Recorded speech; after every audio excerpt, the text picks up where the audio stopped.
والقلب مخلوق لعمل الآخرة طلبا لسعادته وسعادته في معرفة ربه عز وجل ومعرفة ربه تحصل له من صنع الله وهو من جملة عالمه. Imam Al-Ghazali masih berbicara tentang diri, ya, bahwa diri kita ini adalah ayat-ayat Allah Subhanahu wa taala untuk mengenal Allah Subhanahu wa taala, dan bahwa diri kita ini, bahkan fisik kita ini adalah kendaraan bagi hati. Dia mengatakan i'lam annal nafsa markabul qalb. Ketahuilah bahwa jiwa ini, dan yang dimaksud dengan jiwa di sini adalah badan ini, ya, karena jiwa ini ada di dalam badan, di dalam jasad ini. Nah, jasad ini Allah Subhanahu wa taala ciptakan untuk menjadi kendaraan bagi hati. Ya. Kenapa? Karena memang yang diperintahkan untuk beribadah, yang diberikan taklif oleh Allah Subhanahu wa taala adalah hati kita, ruh kita. Ya, maka untuk menjalankan risalahnya, untuk menjalankan kewajiban-kewajibannya, Allah Subhanahu wa taala berikan fasilitas berupa jasad ini. Ya. Dan beliau mengatakan walil qalbi asakir. Kemudian hati ini juga memiliki bala tentara, memiliki pasukan. Ya. Kama qala subhanahu wa ta'ala wa ma ya'lamu junuda rabbika illahu. Ya, Allah Subhanahu wa taala berfirman, tidaklah mengetahui junuda rabbik, ya, pasukan Tuhanmu, bala tentara Tuhanmu, kecuali Dia, Allah Subhanahu wa taala. Nah, kemudian beliau mengatakan wal qalbu makhluqun li'amalil akhirah. Nah, dan ketahuilah bahwa hati ini Allah Subhanahu wa taala ciptakan, roh ini Allah Subhanahu wa taala ciptakan itu semata-mata untuk li'amalil akhirah, ya, untuk amal akhirat, ya, untuk amal akhirat, ya, talaban li sa'adatihi, untuk mencapai kebahagiaan hati ataupun jiwa itu sendiri. Ya. Jadi Allah Subhanahu wa taala menjadikan kita sebagai hambanya. Kemudian Allah menciptakan kita dari dua unsur tadi, dua elemen, yaitu fisik dan hati kita ini. Ya. Kemudian Allah Subhanahu wa taala tempatkan kita di dunia, ya, untuk menjalankan misi ataupun risalah yang Allah Subhanahu wa taala kehendaki. Ya. Nah, maka hati ini Allah Subhanahu wa taala ciptakan untuk beramal ataupun untuk menjalankan amal yang dengannya ia mencapai kebahagiaannya.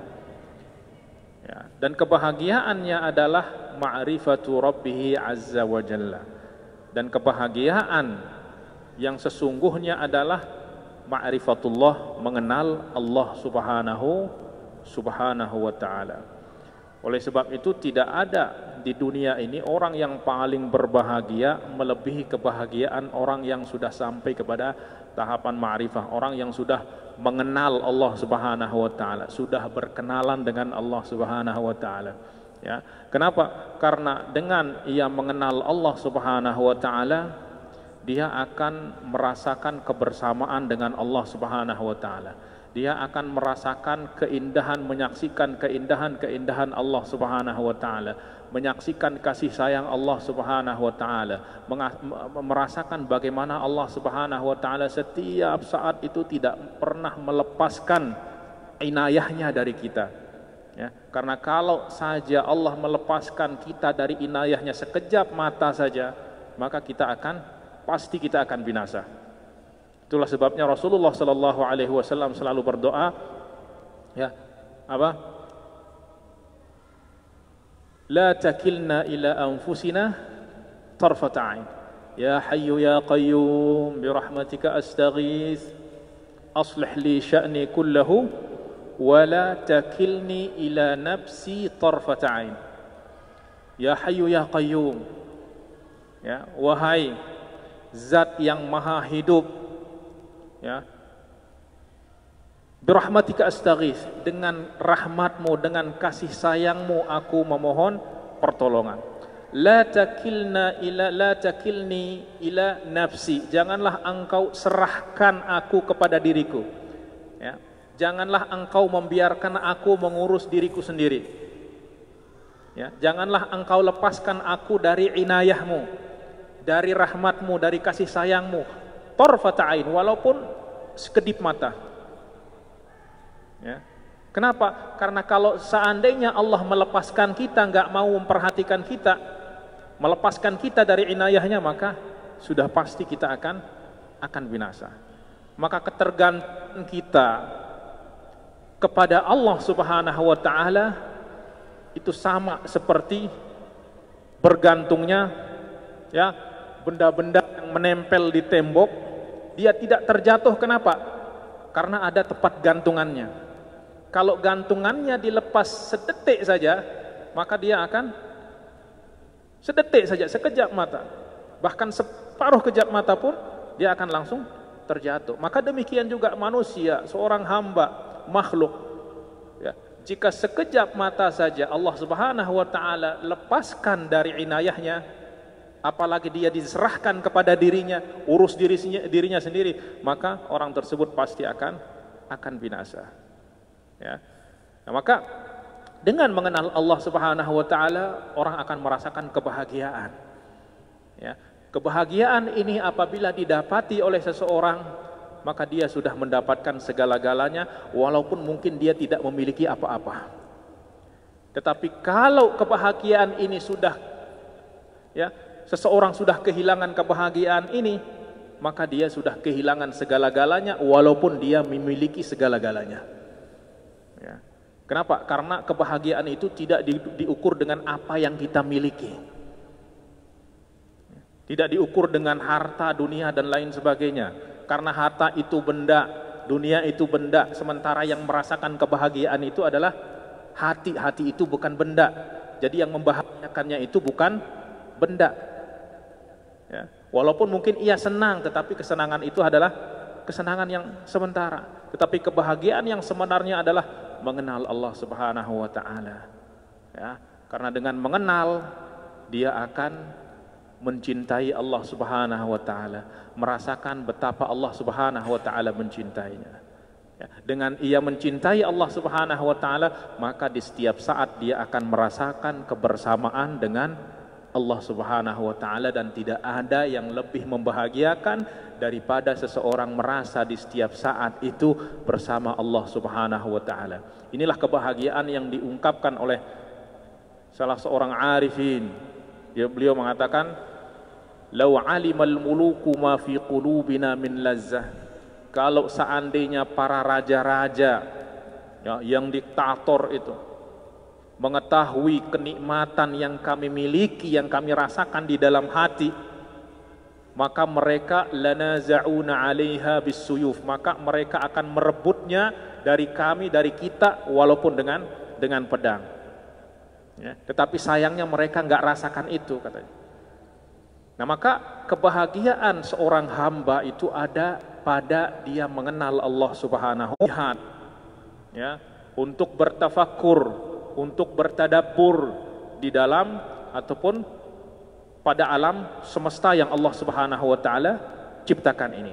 Nah, maka cara yang pertama adalah dengan tariqul fikri wan nazar wat tadabbur wat tafakkur. Yaitu caranya adalah dengan kita menggunakan akal kita lihat apa yang di hadapan kita, alam semesta ini, yang kemudian dari situ kita simpulkan, ya. Kenapa? Karena memang semua yang ada di alam semesta ini adalah bukti nyata akan wujud Allah Subhanahu wa taala. Ya. Kemudian keindahan ciptaan ini menunjukkan bukan hanya kepada wujud tetapi sifat daripada pencipta. Ya. Suatu contoh, kalau kita makan misalnya di restoran, kemudian kita setelah makan merasakan makanan tersebut sangat lezat sekali, ya, sangat enak sekali, sangat sedap sekali. Nah, kira-kira ketika memakan makanan yang lezat tersebut, apa yang terbayang di dalam diri kita? Apa yang terlintas? Ya. Yang pertama adalah adanya makanan di hadapan saya itu menunjukkan bahwa ada yang memasak, ya enggak? Karena tidak mungkin secara tiba-tiba makanan itu ada di hadapan saya. Ya. Nah, artinya adalah bahwa akal ini apabila kita gunakan, ya, dia akan mengantarkan kita kepada bukti nyata bahwa alam semesta ini memiliki pencipta, ya,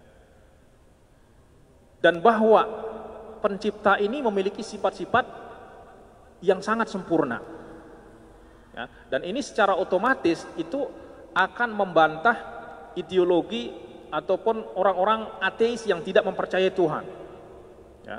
Karena dulu Imam Abu Hanifah itu pernah berdialog, pernah berdebat dengan orang-orang mulhidun, dengan orang-orang yang ateis, ya, ditantang debat. Akhirnya beliau menyepakati hari tertentu, jam tertentu. Akhirnya ketika sudah tiba waktunya, tiba harinya, ternyata Imam Abu Hanifah nggak datang-datang. Akhirnya orang-orang ateis itu mengatakan, wah ini kayaknya takut, nggak punya argumentasi, nggak punya bukti dan lain sebagainya.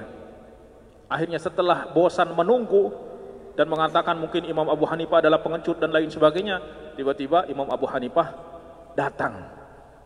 Akhirnya mereka bertanya, kenapa Anda terlambat datang? Katanya, kita udah janji untuk berdebat, berdialog, berdiskusi pada jam sekian. Tapi ternyata Anda terlambat. Beliau mengatakan apa? Iya, tadi untuk datang ke sini itu saya perlu nyebrang sungai, katanya. Saya tunggu perahu, ternyata perahunya nggak ada yang datang, katanya. Akhirnya saya bengong di depan sungai, tiba-tiba saya melihat ada pohon mencabut dirinya, kemudian memotong dirinya, kemudian membuat dirinya menjadi papan, kemudian setelah itu merakit dirinya sendiri menjadi perahu, kemudian perahu itu turun ke sungai, setelah itu dia langsung mengantarkan saya menyeberang ke daratan ini, katanya. Akhirnya orang-orang ateis itu mengatakan, kamu gila, katanya. Mana ada pohon bisa mencabut dirinya, membuat dirinya menjadi perahu, katanya. Itu nggak masuk akal, katanya.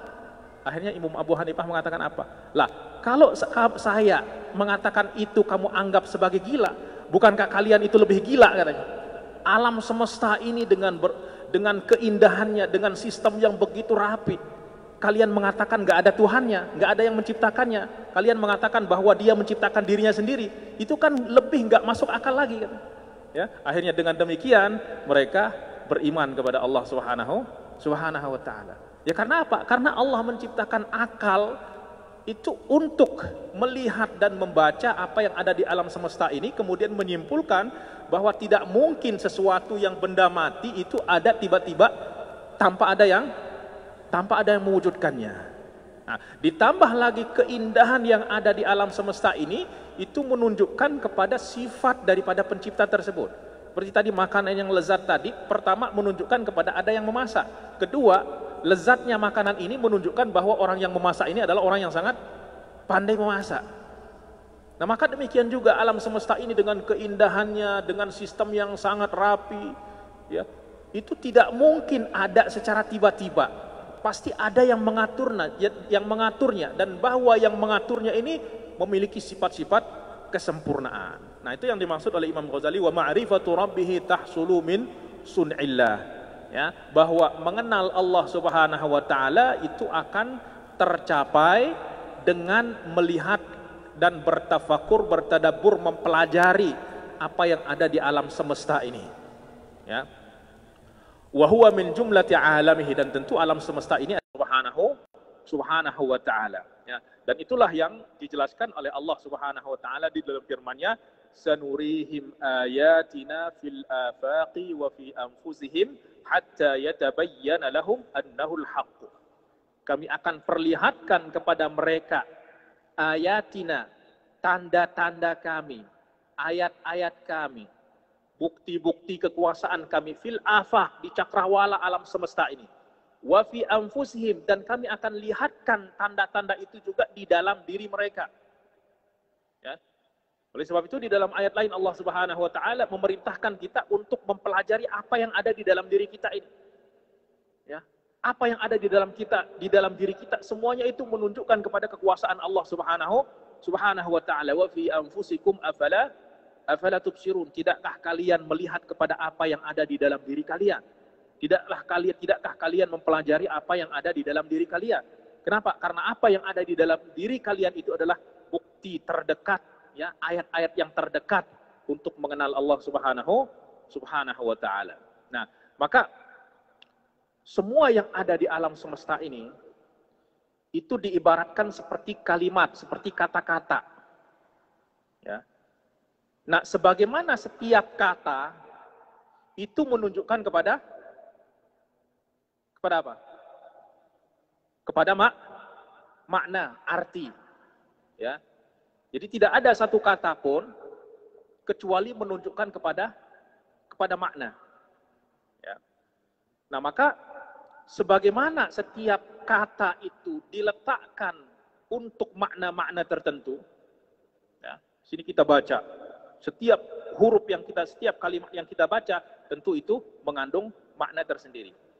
Nah, maka alam semesta ini, setiap wujud, sekecil apapun dia, itu diibaratkan seperti kalimat-kalimat yang menunjukkan kepada makna-makna tentang kekuasaan Allah Subhanahu wa ta'ala. Ya. Dan menunjukkan kepada nama-nama Allah dan sifat-sifat Allah Subhanahu wa ta'ala. Nah, tetapi orang yang dapat membaca kalimat di alam semesta ini adalah orang yang bukan buta huruf. Ya, karena kalau orang buta huruf, kira-kira tulisan Arab ini bagi mereka itu bisa memberikan makna nggak kepada mereka? Mereka bisa pahami nggak? Buru-buru mau bisa paham artinya, mau baca saja nggak bisa. Bahkan mungkin dia akan melihat huruf-huruf Arab ini seperti benang-benang yang kusut yang tidak tahu ujung pangkalnya di mana. Ya, sama seperti kita lihat tulisan India, tulisan Cina, Thailand, dan lain sebagainya. Itu kita, ada nggak huruf-huruf tersebut menunjukkan makna kepada kita? Nggak ada, karena kita tidak bisa baca. Nah, maka demikian juga orang yang tidak dapat membaca kalimat-kalimat Allah Subhanahu wa ta'ala di alam semesta itu adalah orang yang buta huruf. Artinya apa? Buta hatinya, sehingga tidak bisa membaca ada apa di balik penciptaan tersebut. Ya. Tetapi bagi orang yang hatinya sudah terbuka, ya, maka dia akan setiap apa yang dia lihat itu akan menunjukkan baginya makna akan kebesaran Allah Subhanahu wa ta'ala. Ya. Karena mata ini mungkin melihat, tetapi melihat kepada benda fisik. Tetapi apa yang ada di balik benda fisik ini tidak akan dilihat oleh mata. Ya. Seperti apa? Seperti huruf ini, itu bisa dilihat oleh mata. Tetapi artinya apakah bisa dilihat oleh mata? Bisa nggak? Nggak bisa dilihat oleh mata. Yang kita lihat itu adalah hurufnya. Tetapi yang membaca huruf, apa arti di balik huruf, di balik kalimat itu adalah hati kita, akal kita. Nah, kalau kita tidak bisa membacanya, ataupun kita tidak bisa melihat maknanya, ya maka tidak ada arti daripada alam semesta ini bagi kita, artinya tidak akan menunjukkan kepada kebesaran Allah Subhanahu wa ta'ala. Nah, oleh sebab itu Imam Ghazali mengatakan, wala tahsulu lahu ma'rifatu ajaibil alami illa min tariqil hawas. Nah, pertama beliau mengatakan bahwa orang tidak akan mengenal Allah kecuali dengan melihat kepada alam semesta, menggunakan akalnya, mengambil kesimpulan. Ya, mengambil kesimpulan. Dan semua bukti ini menunjukkan bahwa Allah Subhanahu wa ta'ala ada. Oleh sebab itu dulu seorang Arabi, orang Badui, ya, yang tidak tahu apa-apa, ketika Rasulullah Shallallahu Alaihi Wasallam itu diutus, dia langsung beriman. Ya. Akhirnya ketika ditanya, bima arafta rabbaka, dengan cara apa engkau bisa mengenal Tuhanmu, katanya. Akhirnya dia langsung menjawab apa? al-atharu tadullu 'ala al-masir, wal ba'ratu tadullu 'ala al-ba'ir, was sama'u ya, was sama'u dhatu abraj, wal ardu dhatu fijaj, wa amwajun wal bahru dhatu amwaj, afala tadullu 'ala as-sami'il basir. Dia mengatakan apa? Ketika ditanya dengan apa engkau mengenal Tuhanmu, dia mengatakan, bukankah jejak itu menunjukkan bahwa ada orang yang berjalan? Ya, ada jejak, ada telapak kaki, bekas telapak kaki itu menunjukkan pasti di situ ada orang yang berjalan. Kemudian ada kotoran unta, itu menunjukkan bahwa ada unta. Nah, demikian juga katanya, alam semesta ini adalah jejak, ya, jejak dari perbuatan Allah Subhanahu wa taala. Beliau mengatakan, "Fas-sama'u dzatu abrad." Lihat kepada langit-langit ini yang memiliki bintang, planet dan lain sebagainya, ada matahari, bintang, bulan dan lain sebagainya. Wal ardu dzatu fijat, kemudian bumi ya dengan gunungnya, dengan berbagai macam yang ada di dalamnya. Kemudian laut dengan ombaknya. Bukankah itu semuanya menunjukkan kepada zat yang maha mendengar dan maha melihat, yaitu Allah Subhanahu wa ta'ala. Bahkan orang Badui itu adalah orang yang paling lugu. Tetapi dengan akalnya dia bisa menyimpulkan semua ini menunjukkan kepada wujud Allah Subhanahu wa ta'ala. Nah, maka sangat tidak masuk akal sekali apabila orang berakal masih mengatakan bahwa alam semesta ini tidak ada Tuhannya. Ya. Bahkan di antara sesuatu yang paling kontradiktif, yang tidak masuk akal, ada orang yang kecerdasannya itu sudah sampai melangit. Ya, ini disebutkan oleh Profesor Dr. Ahmad Shalabi di Mesir, peneliti sejarah. Beliau mengatakan, saya berkenal dengan seorang ulama India. Ulama India ini sangat luar biasa, bahkan saking luar biasanya memiliki karya-karya yang spektakuler, sehingga mendapatkan penghargaan Nobel katanya. Dan tentu orang yang mendapatkan penghargaan Nobel ini bukan orang sembarangan. Enggak. Tetapi saya heran katanya, kecerdasannya yang begitu melangit, tetapi kok bisa dia mengatakan Tuhannya sapi gitu. Masuk akal enggak?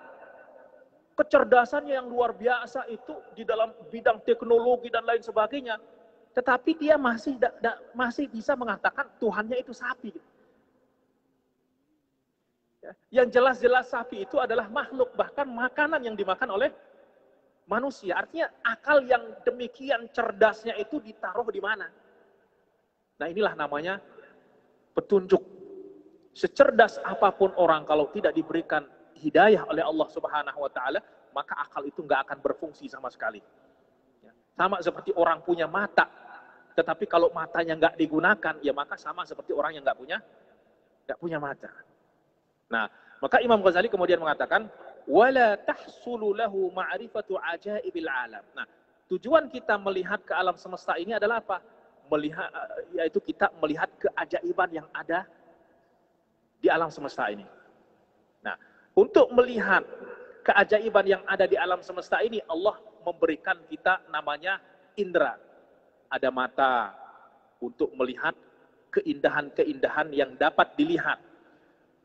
Kemudian Allah Subhanahu wa ta'ala berikan telinga kepada kita untuk mendengar keindahan-keindahan yang bersifat sam'iyat, hal-hal yang dapat didengar, suara, puji-pujian dan lain sebagainya. Ya. Wal hawasu minal qalbi wal qalbu markabuhu. Nah,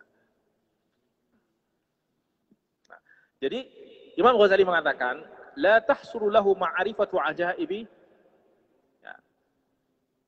al-alam. Seseorang tidak akan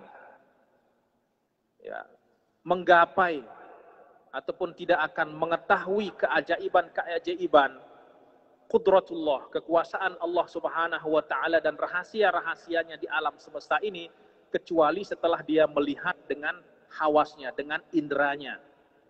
Ya, dengan indra. Ya. Sehingga dengan apa yang dia lihat oleh matanya, itu nanti akan dicerna oleh akal, ya, sehingga akal dapat menyimpulkan suatu kesimpulan tentang kekuasaan Allah Subhanahu wa taala. Ya. Itulah sebabnya Allah Subhanahu wa taala berfirman, "Qul inzuru madza fis samawati wal ard."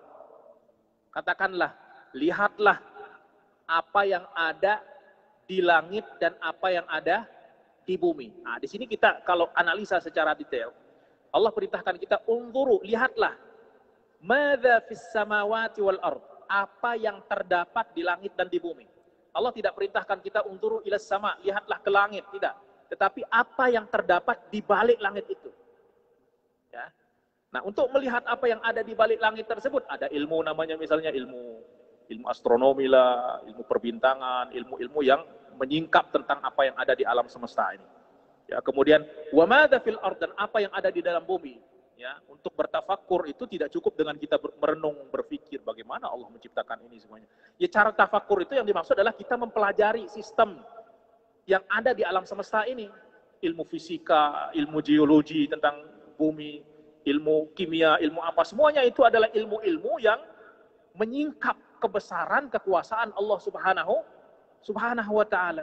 Itu arti tadabbur, tafakkur. Tafakkur itu bukan merenung, itu menghayal namanya.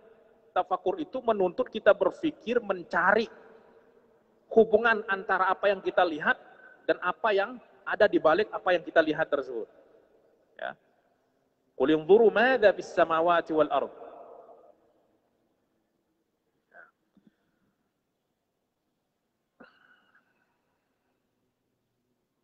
Nah, jadi itulah sebabnya bahwa apa yang Allah Subhanahu wa taala ciptakan di alam semesta ini, itu sebenarnya tujuannya adalah untuk mengenalkan kepada kita siapa pencipta daripada alam semesta ini, kemahakuasaannya. Ya. Allah Subhanahu wa taala berfirman, Allahul ladzi khalaqa sab'a samawat. Ya, Allah Subhanahu wa taala yang menciptakan langit yang 7. Wa minal amri mithlahunna yatanazzalul amru bainahunna lita'lamu annallaha ala kulli syai'in qadir. Mahallus syahid di sini Allah mengatakan apa? Lita'lamu, semua itu Allah Subhanahu wa taala ciptakan lita'lamu, agar kalian mengetahui bahwa Allah Subhanahu wa taala ala kulli syai'in qadir, maha kuasa atas segala sesuatu, wa annallaha qad ahata bi kulli syai'in ilma, dan bahwa Allah Subhanahu wa taala telah meliputi segala sesuatu dengan ilmunya. Nah, maka di sini kita melihat ta'lilnya, alasan kenapa ya, kenapa Allah Subhanahu wa taala menciptakan alam semesta ini adalah li ta'lamu, ya. Li ta'lamu, Allah memberikan alasan. Yaitu apa? Semua ini akan menjadi kendaraan bagi hati kita yang akan mengantarkan kita untuk ma'rifat kepada Allah Subhanahu wa taala. Imam Ibnu Athaillah mengatakan, fadalla biwujudi atharihi ala ajaibi qudratihi. Allah Subhanahu wa taala menunjukkan dengan adanya ciptaannya ini kepada keajaiban kekuasaan Allah Subhanahu wa taala. Kemudian beliau mengatakan wal hawasu minal qalbi wal qalabu markabuhu. Nah, wal hawas, dan indera kita ini, panca indera kita ini, asalnya itu adalah dari hati. Artinya apa? Yang melihat sebenarnya itu adalah hati ataupun roh. Tetapi mata indera kita ini adalah alat bagi roh untuk melihat benda yang bersifat fisik. Ya, maka Allah ciptakan sesuatu yang fisik juga. Ya. Yang melihat itu bukan mata kita, yang mendengar itu bukan telinga kita, yang bergerak itu bukan tangan kita, yang berjalan itu bukan kaki kita. Ya, buktinya apa? Buktinya ketika kita tidur buka mata pun nggak akan melihat apa-apa. Ya enggak? Telinga terbuka pun tidak akan mendengarkan apa-apa. Ya. Jadi yang melihat yang sebenarnya itu adalah hati. Nah, maka apabila hati sudah tertutup, ya, maka mata ini melihat kepada alam semesta pun tidak akan melihat apa yang ada di balik alam semesta itu. Ya, berupa bukti-bukti dan ayat-ayat Allah Subhanahu wa taala. Nah, sementara al-qalab ini fisik, mata, telinga, dan lain sebagainya. Fisik ini adalah markab, kendaraan bagi roh, bagi jiwa, ya, untuk sampai kepada ma'rifatullah subhanahu wa ta'ala. Summa ma'rifatu saydihi wa ma'rifatu syabakatihi wal qalabu la yaqumu illa bit-ta'am. Ya. Nah, kemudian dia beliau mengatakan, kemudian dengannya, ya, dia dapat dengan fasilitas yang Allah Subhanahu wa taala berikan kepada jiwa tersebut, dia bisa mengenal apa tujuannya, apa buruannya, itu apa yang harus dia buru. Ya, dan tentu yang dia harus cari itu adalah bagaimana dia mengenal Allah Subhanahu wa taala. Ya, karena kebahagiaan kita di dunia dan di akhirat itu bergantung kepada sejauh mana kita mengenal Allah Subhanahu wa taala. Ya, oleh sebab itu kewajiban yang pertama, awwal wajibin ala mukallaf, bahwa kewajiban yang pertama bagi seorang mukallaf adalah ma'rifatullah subhanahu wa ta'ala, mengenal Allah. Ya, karena tanpa mengenal Allah kita tidak akan dapat beribadah, menyembahnya. Ya, kalau kita tidak dapat menyembahnya, lah bagaimana kita akan mendapatkan kebahagiaan di dunia dan di akhirat. Ya, kemudian juga dia harus mengenal syabakahnya, yaitu dengan apa dia dapat menangkap buruannya yang berupa ma'rifah tersebut. Ya. Yang tadi diibaratkan hawas. Ya, hawas ini adalah ibarat alat untuk menangkap bukti-bukti yang tersebar di alam semesta ini, ya, untuk diantar ke akal sehingga akal mencernanya, kemudian diantar ke hati untuk dirasakan. Ya. Wal qalabu la yaqumu illa bit-ta'am. Ya. Nah, jadi Allah Subhanahu wa taala menciptakan hati, menciptakan jiwa, dan menciptakan kendaraan baginya. Nah, kendaraan ini, kata beliau, fisik ini la yaqumu illa bit-ta'am, dia tidak akan bisa bertahan, berdiri kecuali dengan makanan. Artinya sangat bergantung sekali kepada makanan. Wasyarab, dan minuman, wal hararah, dan derajat suhu tertentu, warutubah, dan kelembapan tertentu. Karena kalau terlalu panas, terlalu dingin pun badan ini tidak akan bisa bertahan. Ya, kalau terlalu kering juga, terlalu basah pun juga tidak akan bisa bertahan. Nah, maka itu semua subhanallah subhanahu wa ta'ala sudah atur.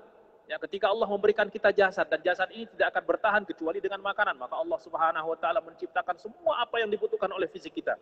Ya, dari oksigen, dari nitrogen, yang kalau kita hitung ya apa yang Allah berikan kepada kita dalam sehari itu kita butuh miliaran untuk bisa hidup.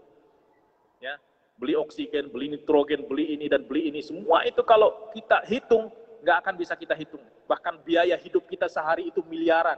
Ya, tapi Allah Subhanahu wa taala fasilitasi kita dengan tanpa kita harus membayar apapun juga.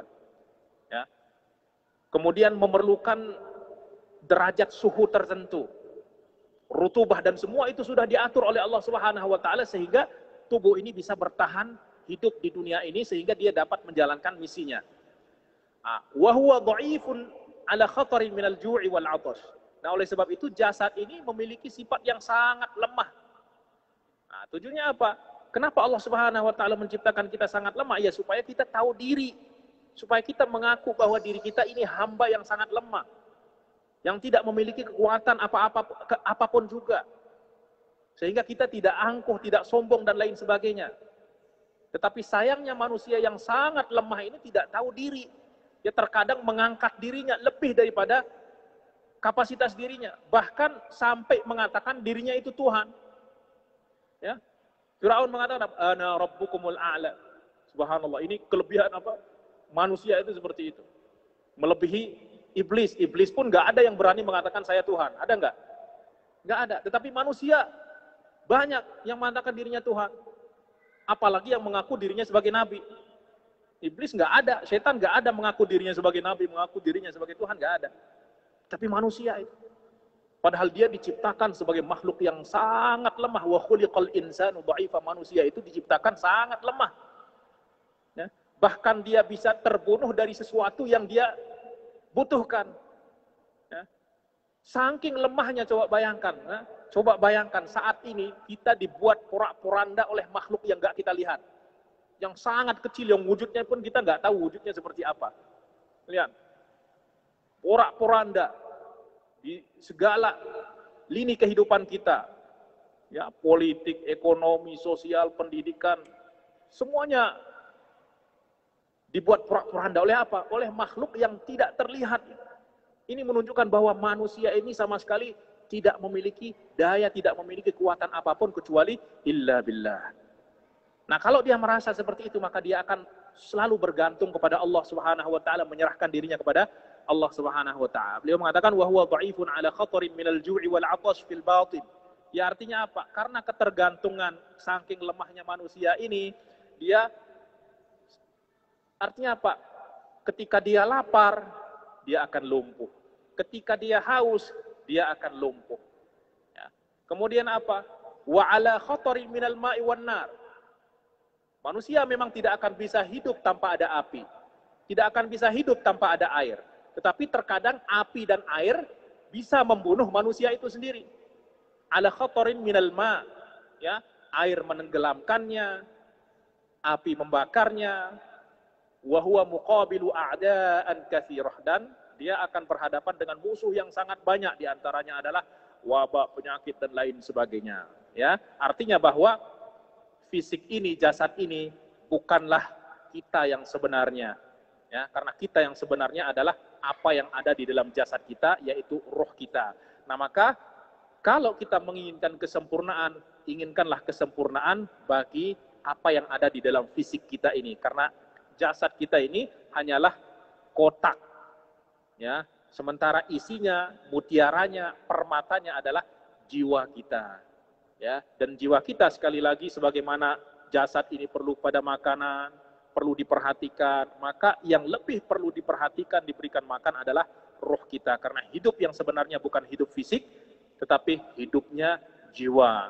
Dan apabila jiwa hidup, maka jiwa itulah yang akan mendapatkan kebahagiaan di dunia dan di akhirat dengan kebahagiaan yang abadi.